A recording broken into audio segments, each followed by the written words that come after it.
Let me just focus on Thich Nhat Hanh and Plum Village tradition of Buddhism, because Zen Buddhism is even broader. And Thich Nhat Hanh, who just died in 2022, founder of what is called Engaged Buddhism or Plum Village Buddhism. He was a peacemaker. He was from Vietnam. He was exiled from Vietnam because of his opposition to the war in the 60s, at a time when he founded the Order of Interbeing. He was criticized for taking a radical stance of neutrality. This neutrality, which many Franciscans forget that the secular Franciscans were originally founded on complete neutrality, that they were not to take sides in any conflict. So it's a deeply Franciscan element too. They quickly moved away from that, but there is that element in their history. But Thich Nhat Hanh, as a peacemaker, came to the what we call the West. He founded Plum Village in France. He spent time in the United States. He knew important peacemakers like Martin Luther King Jr., Thomas Merton. He had a great admiration for Francis of Assisi. And in fact, when I attend programs at Deer Park in San Diego County, which is a monastery in the Plum Village tradition, I think just about every time I attend a retreat, Francis of Assisi is mentioned at least once. There is this great resonance in between the two schools of spirituality, I think. For me, why I gravitate to Plum Village Buddhism is that I'm able to cultivate a sense of inner stillness along with curiosity. And it keeps me from my judgy self. I'm the first to admit how judgmental I am and how I was reared to be judgmental. And, getting a PhD in history, you're reared to be judgmental and criticize sources and criticize people. But it is among practitioners of the Plum Village tradition that I have first seen and now experienced myself a sense of inner stillness. So for me, the two are complementary. Um, I couldn't be a Franciscan, I think, without engaged Buddhism. And I'm not just a Buddhist, I'm also a Franciscan Christian. The two come together deeply for me. It's all about quality of presence, I think. Um, and that means even presence with myself, to notice my own tendencies or my own reactions. I just notice more, um, without getting caught up in navel gazing. I guess that's the phrase we often use. Absolutely. Yeah. One of my favorite books by Thomas Merton is Zen and the Birds of Appetite, where he's exploring intersection is not the right word because I'm no expert on Zen Buddhism, but he does a good job at the beginning of saying that like Christian mysticism is kind of wrapped up in a lot of theology.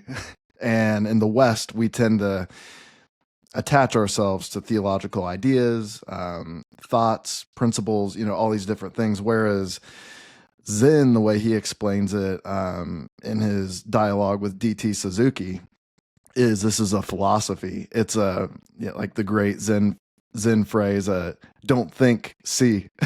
Don't think, look. And like I think you're getting into something really important. It's a posture, correct? Like it's a presence and an awareness to, and I think there's overlap with Christian contemplation here too, but you're trying to see, I don't even like the word trying. That sounds like striving, but you're you're you're daring to see reality as it is and step into that reality with all of its messiness and to just observe it. And like you said, be curious about it.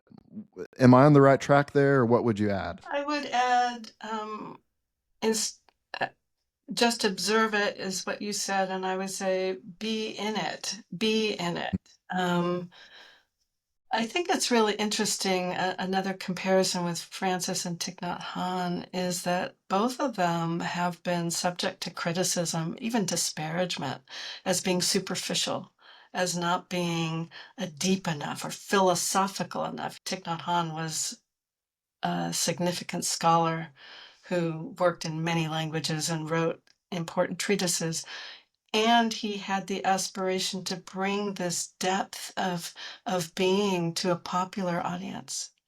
And so he is able to write for a general audience, which is no mean feat. It's very challenging. Um, and so I know that many people also disparage or criticize Franciscan spirituality as being really just the spirituality of bird baths. We've heard that before.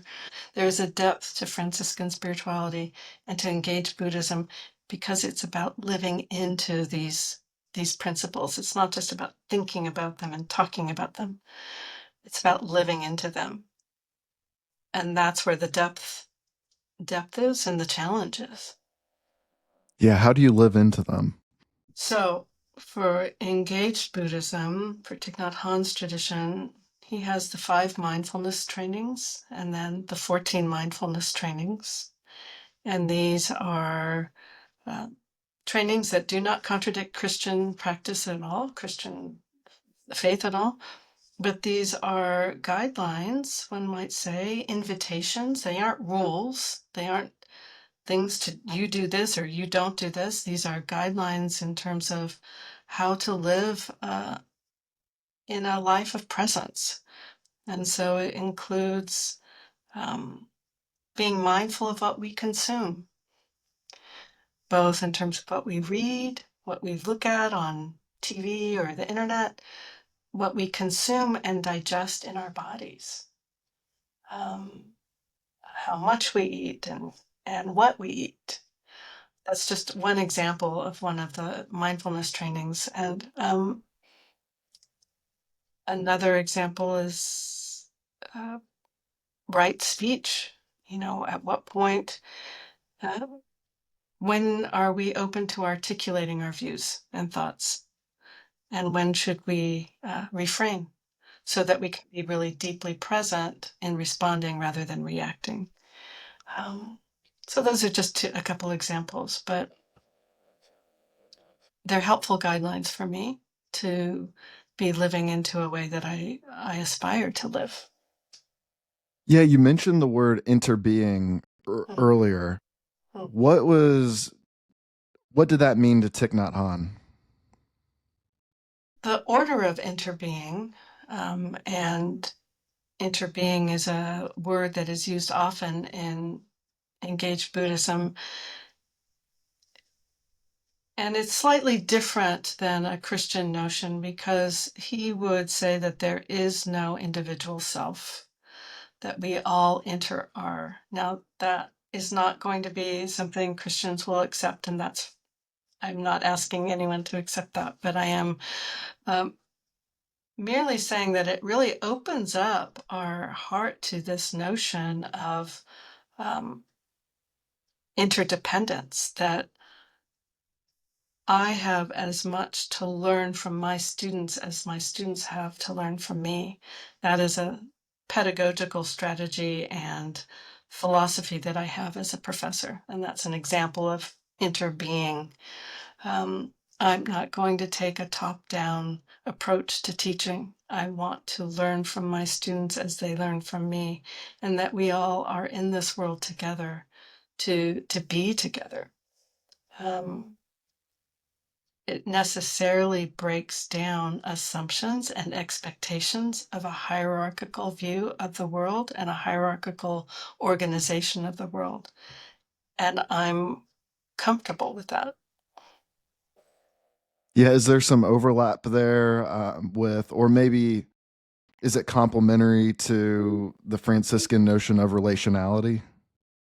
I think it's complementary to relationality, and I think Franciscan spirituality has been developed within a Western construction of hierarchy that I would be more comfortable with dismantling or at least unraveling that hierarchy. But that's just me. I I think implicit in Franciscan spirituality is a relationality that is grounded in curiosity to ask and to find out a, another person's intentions or meaning rather than to assume. Um, and I think it's based on respect to keep communication open rather than to shut down based on office or hierarchy.